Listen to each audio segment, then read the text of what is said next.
Yes, sir. So on Friday, sorry, I think on Thursday, we had the session. I think you were not there, both of you. Is it your first session for you?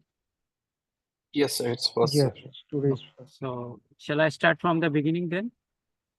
Yes, sir. Okay. So let me start from the beginning.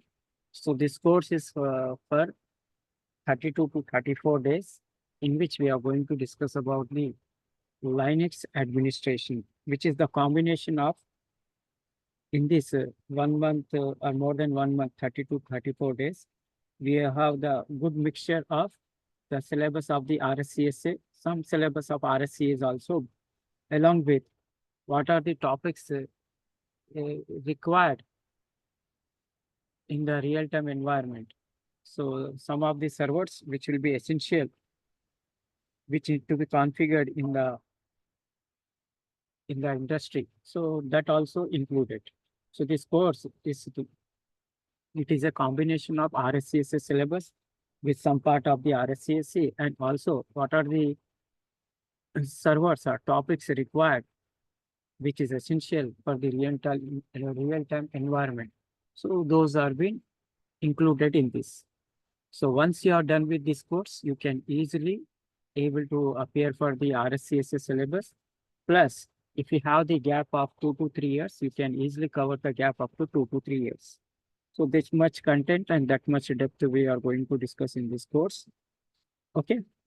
So first of all, let me explain you the importance of this course. So this course, Linux administration course, once you are done, first of all, we will be or you will be eligible to work like a Linux administrator. So why you should do this course means now you might be aware most of the servers in the world are working on the Linux. Most of the client, they are using Windows OS, but most of the servers are they working on the Linux. So there is a good option or platform once you do this course to work like a Linux administrator. So not only that, this course you this course will help you to provide this course will help you to provide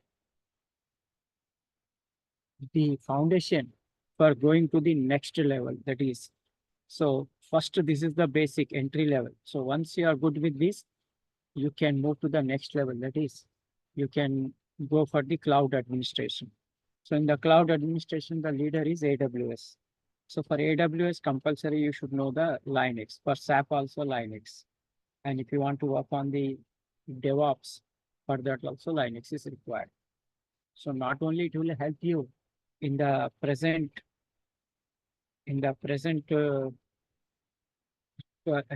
level, not only to work like a system administrator, but it will provide us the platform to move to the next level, that is on the cloud. Okay, so that is the importance of this course. So before I start this session, let me try to just understand what is Linux according to you. Yes, so what is Linux according to you can write in the chat box. So just I can know what is the idea you have on the Linux. After that, I'll start.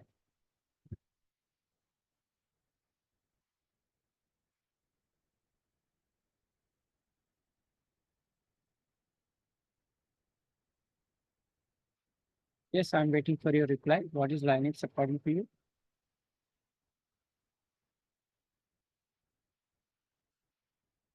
Sir, I think it's open source software collaboration, sir. Yeah.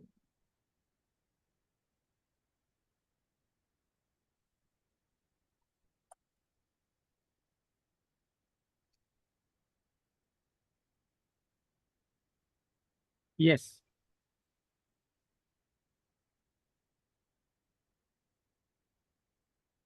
Okay. So it is correct. Linux is an open source operating system. I repeat, Linux in one word, you can say Linux is an open source operating system. What is open source? We'll discuss after a few minutes. Let us try to understand the Linux operating system.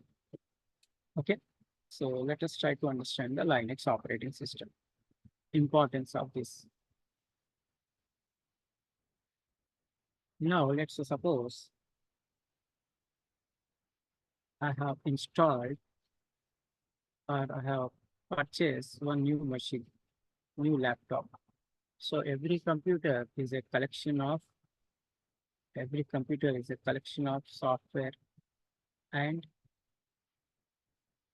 what?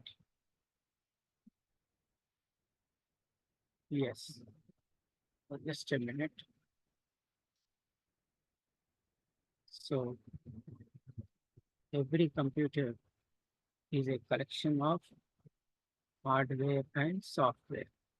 So this is my computer or laptop, which is a combination of hardware and software. But in this, there is no OS installed. No OS is installed on this laptop. Now I'm sitting on this laptop. I'm trying to use this laptop. Can I use the laptop, desktop, or any computer without OS? No, sir. No. You can't use it.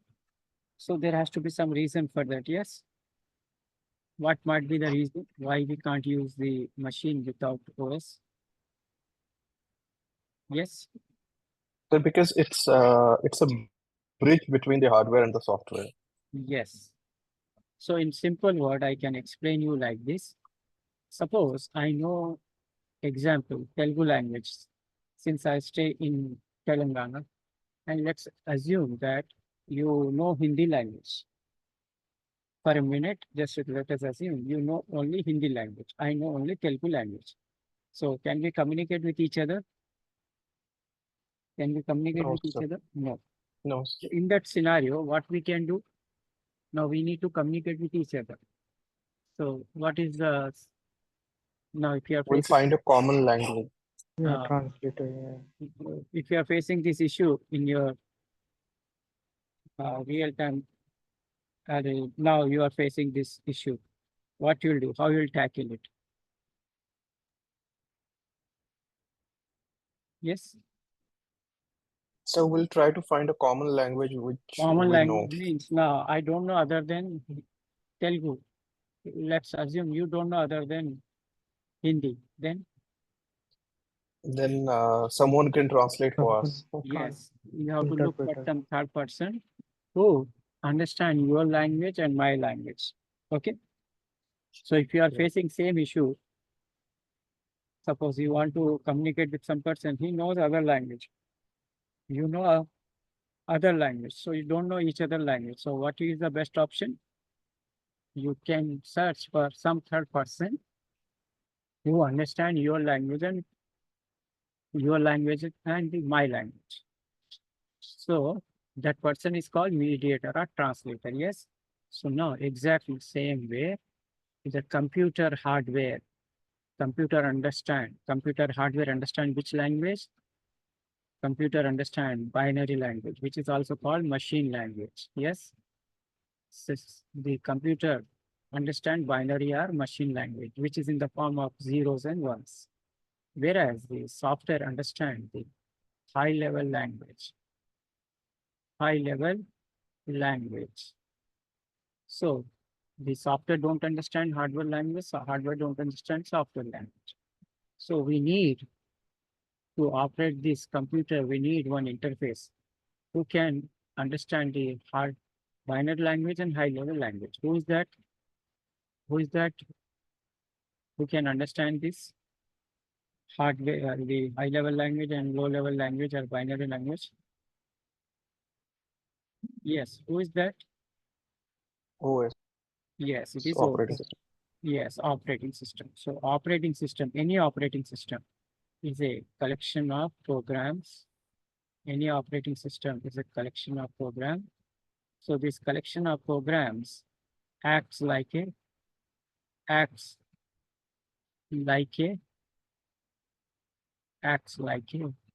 interface. Any operating system is a collection of programs which acts like an interface between the hardware and the software. So using this interface, we human being can operate the computer. operate the system. Understood the importance of the operating system? So the major operating system which is used worldwide, first one is what? Windows. The most of the people in the world are using Windows. Then next most commonly used operating system is Linux. Then the third one is Mac. So these are the most commonly used.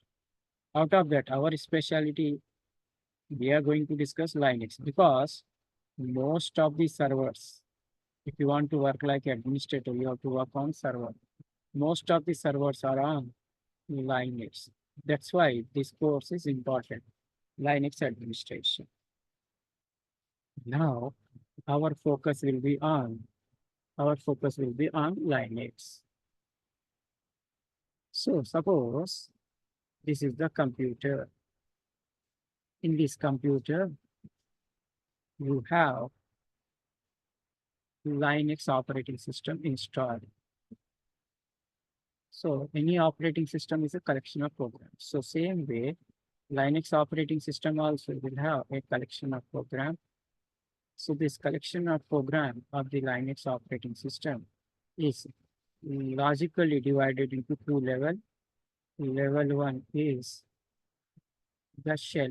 So whenever you open the terminal, what is the default shell we are using? To apply the commands, we have to open terminal. In Windows, we have to open command prompt. Here, we need to open the terminal. So once you open the terminal, so by default, what is the shell we are using? /bin/bash. This is the shell we are using in Linux by default. So this shell will be by default will get open. When we open the terminal, what is the shell we are using? Bin bash. Then after that, we have level 2. Level 2 is called as the main part of the Linux, which is called the kernel, Linux kernel or simply kernel. So what is the role of the kernel now? Kernel is called the main program or main part of the Linux OS. So what is the kernel we are using in Linux? VM Linux. VM Linux is the name of the kernel which we are using. Okay.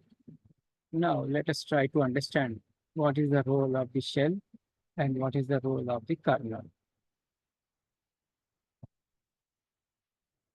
Okay.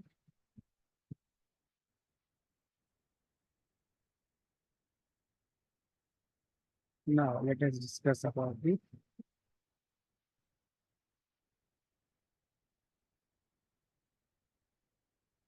first shell, what the shell will do. So like we know, most of the people in the world are using Windows. So in Windows, we have two types of OS. What are they? Client OS. Example for client OS, Windows 7, Windows 8, Windows 10, now Windows 11. And server OS started with 2003, 8, 12, 16, 19. Now we have 22 also.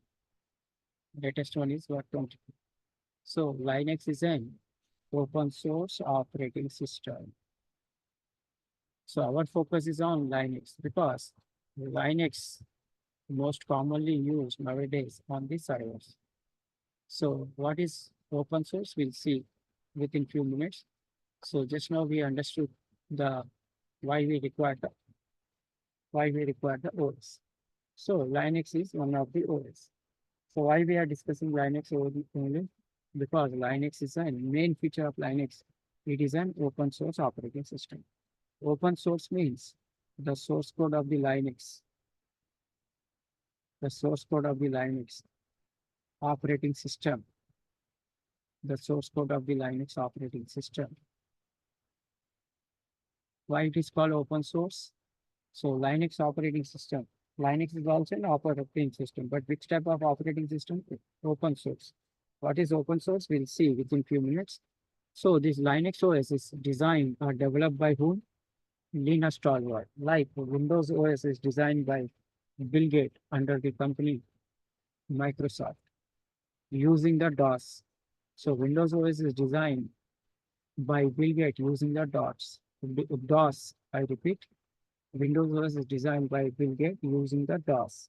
Same way, Linux OS is designed by Linus Torvald of Finland country by using Unix. By using Unix, it is designed. So what is Unix? Unix design, first major operating system, which is designed by AT&T company, American Telephone and Telegraph. It is a US-based company which designed Linux in 1973 under the Ken Thompson and Dennis Ritchie. You might be knowing Dennis Ritchie. Dennis Ritchie is the father of the C language. So these two gentlemen designed the Unix.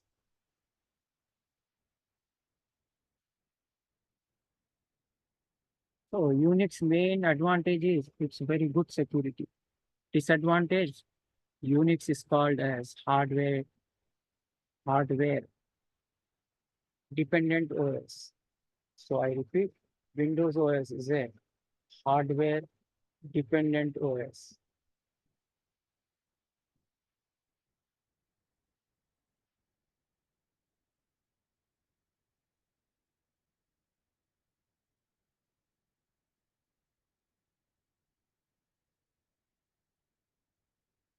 So what do you mean by hardware dependence or proprietary based OS?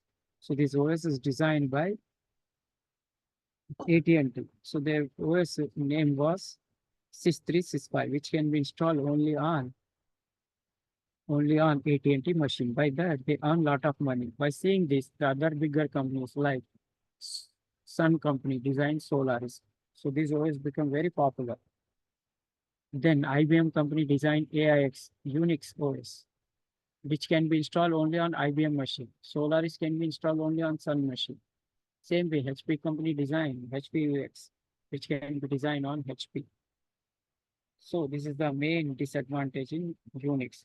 Today, are we using mostly Unix? No, because Unix is a proprietary based, or you can say hardware dependent OS. So to install a particular Unix flavor, like suppose example AIX. So I'm having Dell laptop. Can I install? No, I have to purchase AIX machine only. If I am to install Solaris, Sun machine only I should have. So this is the problem in the Unix. So this gentleman, Linus Torvald, designed this Linux operating system using the Unix. Because in Unix, what is the advantage? Very good security. It will be same like Mac. It will not get crash or hang. Very good security. But disadvantage, hardware dependent. The disadvantage in Unix is hardware dependent. So you install particular flavor, you should have particular hardware. So by the 1990s, when the Windows was released in 1984, most of the people started using Windows because main advantage with the Windows is it is user friendly. Why it is called user friendly? Because you can do all the things graphically. All the things you can do graphically in Windows. So it is easy to operate. But disadvantage in Windows is a hardware independent OS. That is the advantage. But disadvantage in Windows is what? It is easy to operate, no doubt about it. That is the advantage. But disadvantage is in Windows, if one of the OS folder get corrupted, it will impact or affect entire OS. Because in Windows, everything is installed on a single drive, single partition.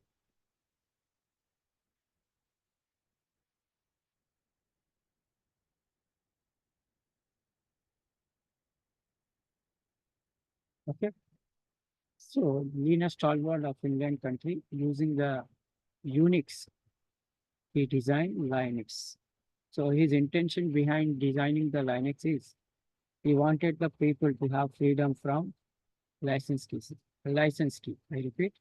The main intention behind designing the Linux OS by Linus Torvald is to have the people option of using other OS other than Windows. Is not saying don't use the Windows, but some people might be interested to use some other OS.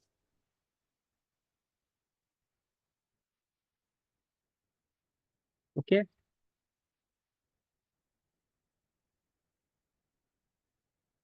So using this, so by the 1990s, maximum people started using Windows only. So there was literally no competition. So this Microsoft company started raising their license key for the Windows OS. Very frequently they started raising. So to provide the people freedom from license issue the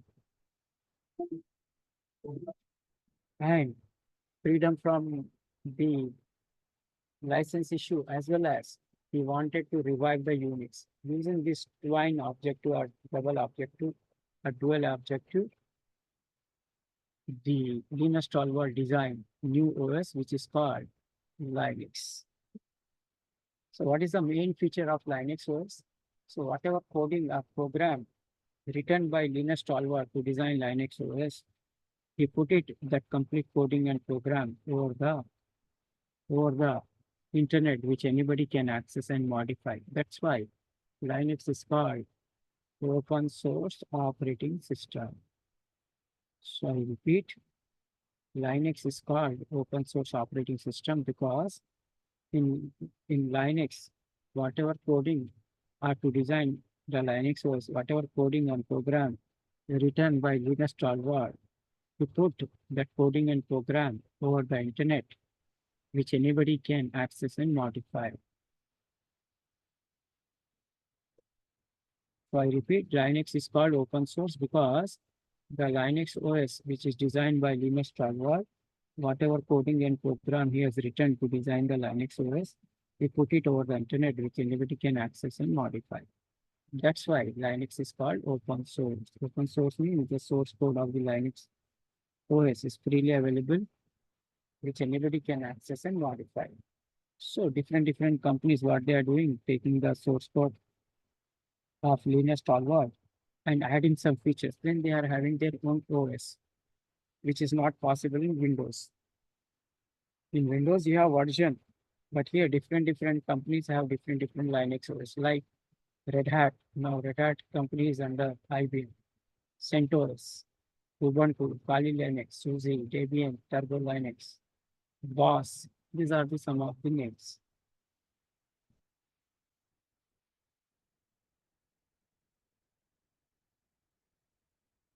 Okay, understood what is open source? So open source is the source code of the Linux kernel, which is designed by Linus Torvald. We put it everything over the internet, which anybody can access and modify, which generally don't do by any other person. So this is the main feature in Linux OS. So anybody can take the source code without paying anything to Linus Torvald. It's completely free. Is it clear? Yes, both of you, are you following? Yes, sir, it's clear. Yes, yes. Some more friends join. So are you able to hear me and understand? Jaydeep, Jensen, Shiva.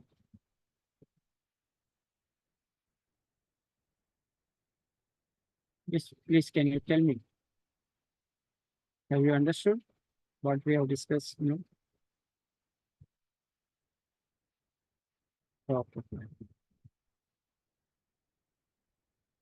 So now let us come to the Linux.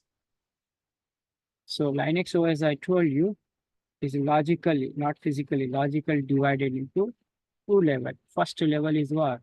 The shell. The first level is what? The shell. So like in Windows, if you want to apply the command, what you will open? You will open the command prompt, yes?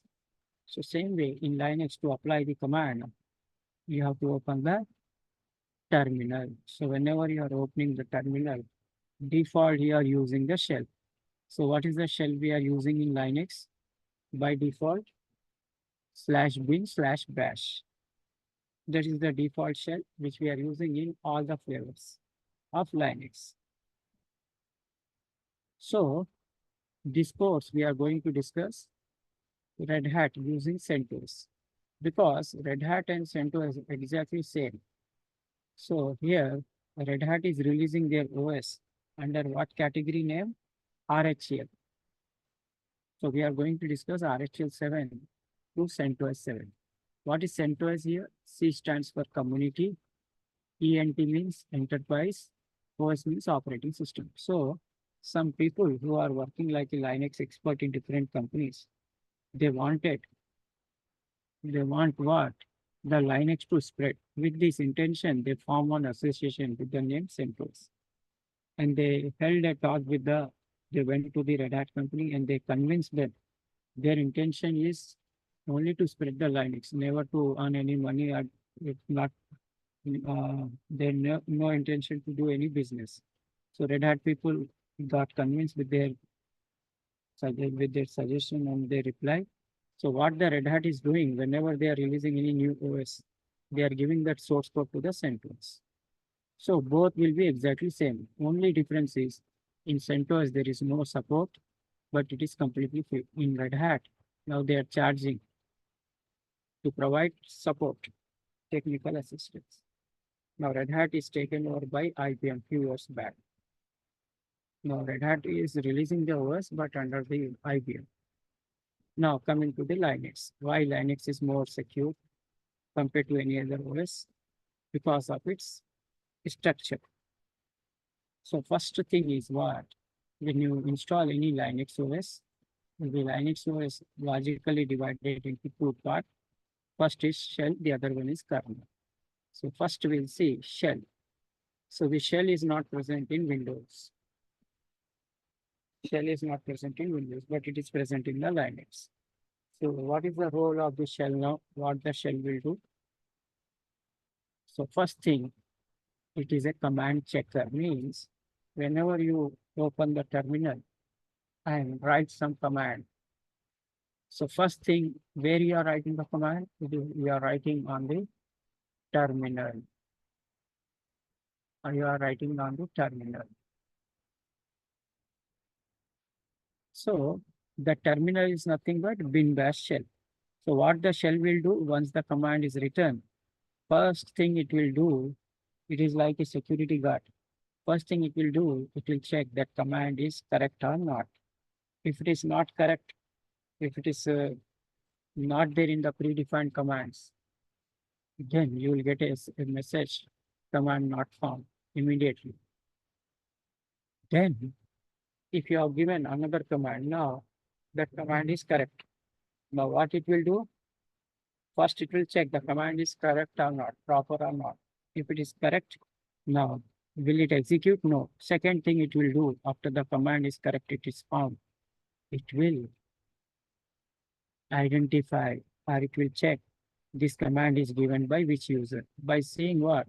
Hash. Hash means full contact or full access, which will appear only when root login. When any other user login, you will get $.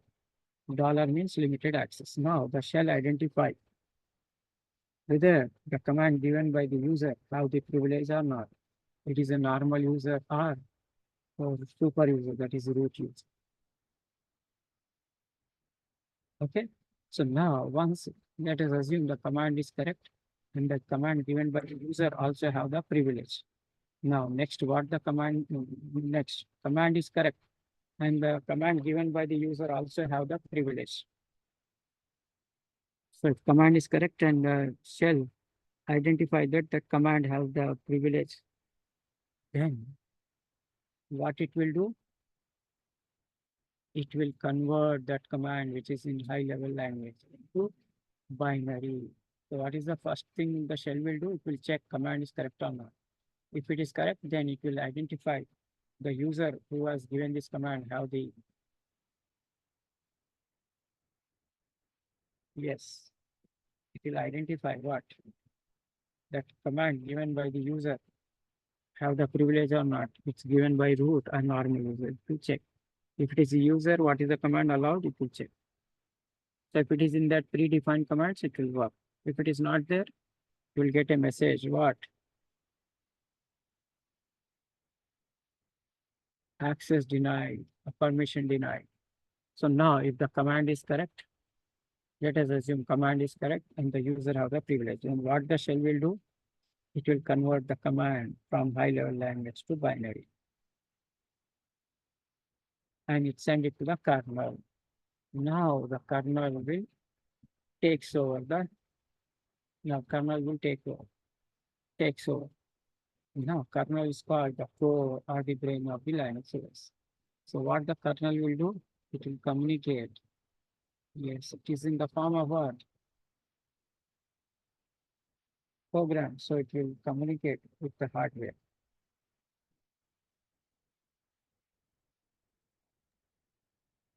Sir, one question. Yes. Sir, when you say that first the shell checks whether the command is correct or not, Hmm. and then it The checks user whether the have the user privilege has or- the privilege. Hmm. Yes. So, sir, what do you mean by privilege? Like, can you please explain it a little You more? see, we'll be doing after few days the installation basic command. So normally, can user create the user account? Can Uh, normally user create the user account? No. Suppose in Linux to create the user, the command is user add. In Linux, the command to create the user is user add.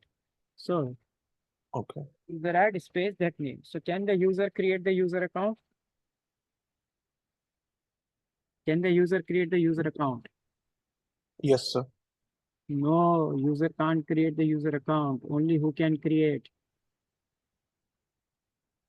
Who can Admin create the or user account? Administrator. So if the user logging and giving the command user add some name, will it work? Will it work? I think no. No. So who will check this? Kernel. So kernel will check that user, sorry, the shell will check the kernel. So now the shell will check what? The command is given. The command is correct, but it is given by which user? If it is a normal user have the privilege? No. No. So it will say permission denied. Did you understood? Okay. Yes, sir. Got it. Now, if the command is correct and the user have the privilege, what it will do? It will convert that command into binary language. Then where it will send? It will send to the kernel. Now the Kernel. kernel takes over. Now kernel is called the brain or the core of the Linux OS.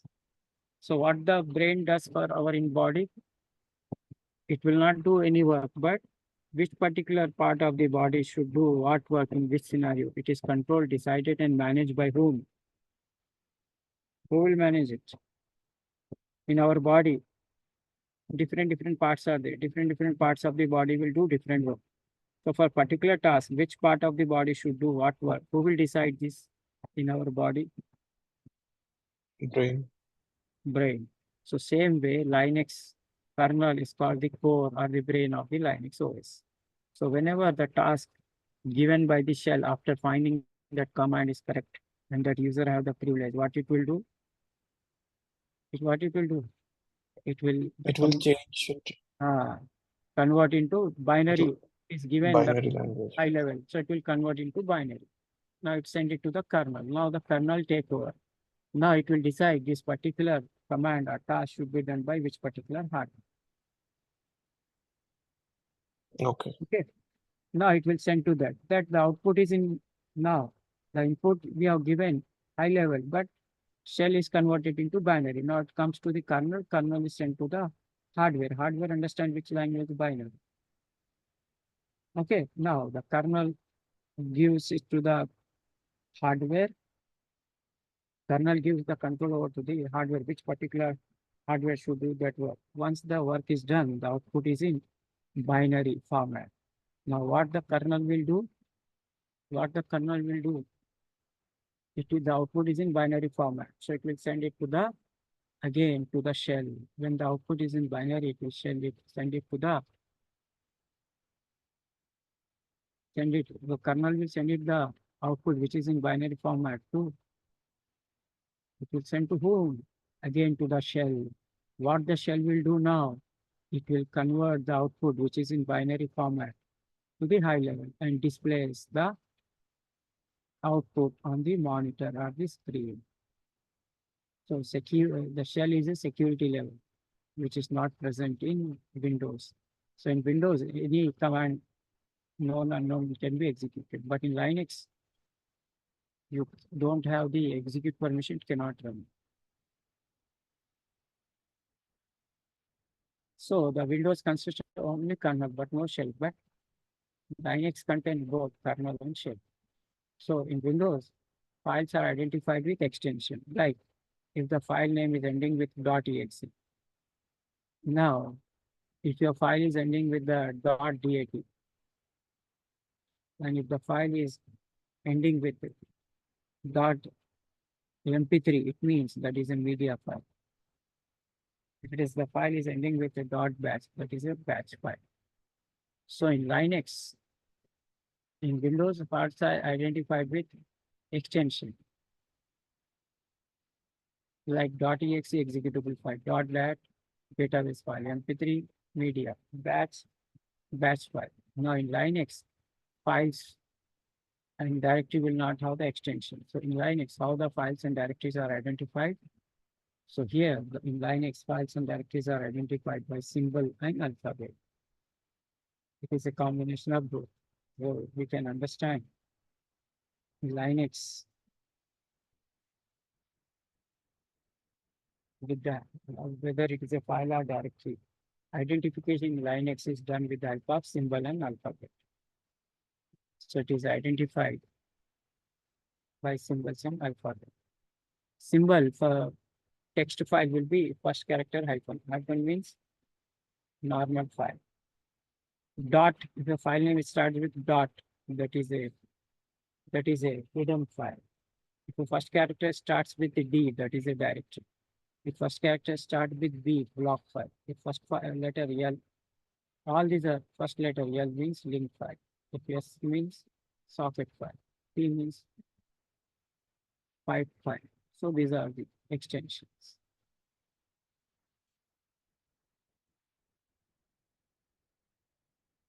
Now, character of the file C.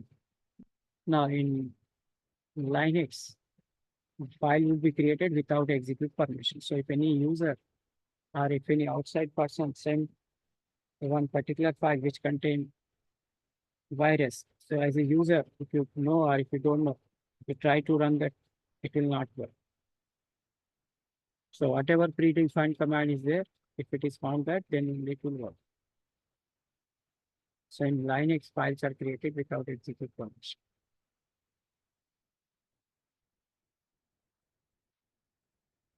So this course is not only help you to work like a Linux system administrator, but it is useful for other higher courses like AWS, DevOps, VMware Admin, Oracle, Hadoop, SAP.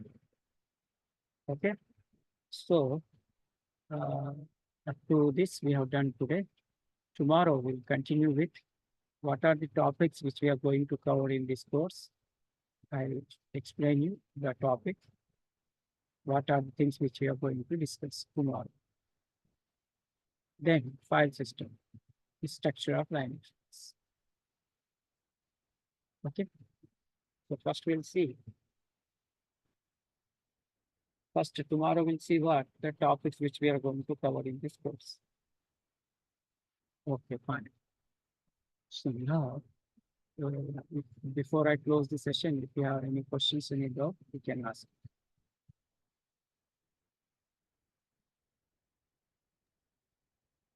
No questions. Is it okay up to now? Yes, sir, it's okay. Yes. Okay, so that's it for today. So see you tomorrow. Good night. Okay. I'm Thank closing. you, sir. Good night. Yeah, good. Right.